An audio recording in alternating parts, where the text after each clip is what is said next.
इस पीएसएल की सबसे शानदार चीज़ क्या है वो तो वीडियो के आखिर में बताऊँगा। लेकिन उससे भी जो सबसे अच्छी चीज़ है, वो है बाबर आज़म का कमबैक। भई क्या शाहाना और क्या बादशाहों वाला कमबैक किया है इस बंदे ने। क्या शानदार सेंचुरी मारी है। देखो सेंचुरियाँ बहुत बैट्समैनों ने बनाई हैं और सेंचुरियाँ बाबर आज़म ने भी बहुत बनाई हैं। लेकिन ऐसी सेंचुरी ना बाबर आज़म ने बनाई है और न ही किसी और ने बनाई होगी। भाई साहब सिर्फ एक डॉट बॉल, अंदाज़ा लगा सकते हो? वो तमाम लोग जो स्ट्राइक रेट का रोना रोते थे, वो किसी चूहे के बिल में जाके छुप गए हैं।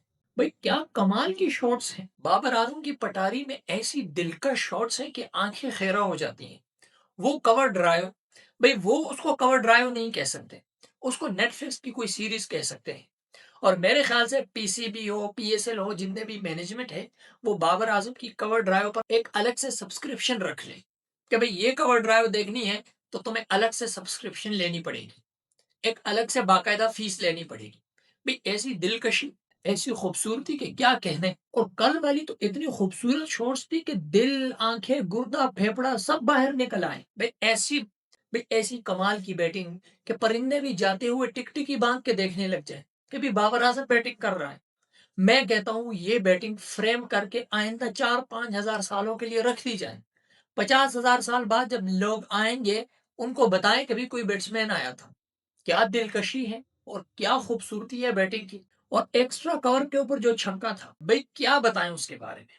वो एक शेर है ना, नाजुकी उसके लब की क्या कही है, पिंकड़ी एक गुलाब की सी है, खूबसूरती उस शॉट की क्या कही है, कोई लजीज डिश कबाब सी है।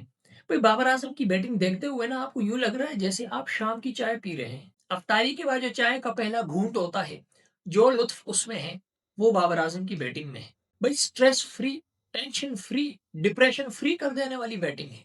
और एक बात जो आप लोगों ने नोट की होगी, बाबर आजम ने इस दफा 2 से 3 बार में मैच फिनिश करके आया है। इसको कहते हैं, पहले लोग कहते थे फिनिश नहीं कर रहा, फिनिश नहीं कर रहा, अब कर रहा है फिनिश। एक दफा चेज में फिनिश किया है और दूसरी दफा पूरी आपकी सेंचुरी करके दी है। और कौन सा फिनिशर चाहिए। T20 में 100 50 कर चुका है ये बंदा। भाई इतने रिकॉर्ड है ना कि हमारे कैलकुलेटर फेल हो जाएंगे। बस नज़र न लगे शहज़ादे को।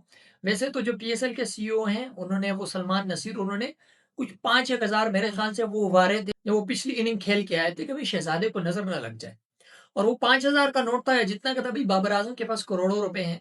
लेकिन मेरे ख़्याल से वो 5,000 रुपए ना फ्रेम करके रख लेने चाहिए।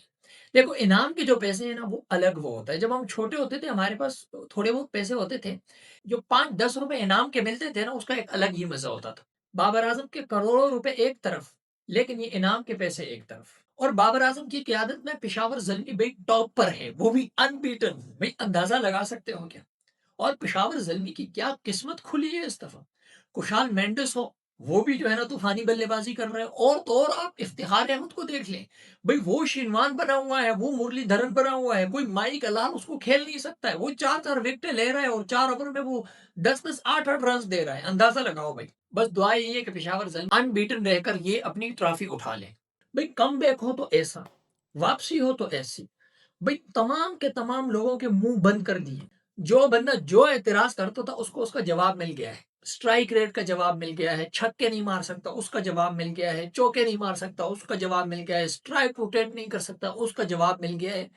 भई एक ही पीएसएल में और एक ही इनिंग में इस बंदे ने कितने लोगों को खामोश कर दिया है। मेरे ख्याल से उस पर जितने भी तनकीद करने वाले लोग थे, अगले कम से कम कोई 200 साल तक उनको चुप रहना चाहिए। आज की इनिंग उनके लिए काफ़ी है। देखो शॉट खेलना कमाल नहीं है। आप कितनी खूबसूरती से, कितनी दिलकशी से, कितनी सलीका-मंदी और सलीका-शेयारी से उसको खेलते हैं, ये है कमाल। बल्लेबाज बहुत हैं, लेकिन वो दिलकशी कहाँ से लाएँगे जो बाबर आज़म के पास है।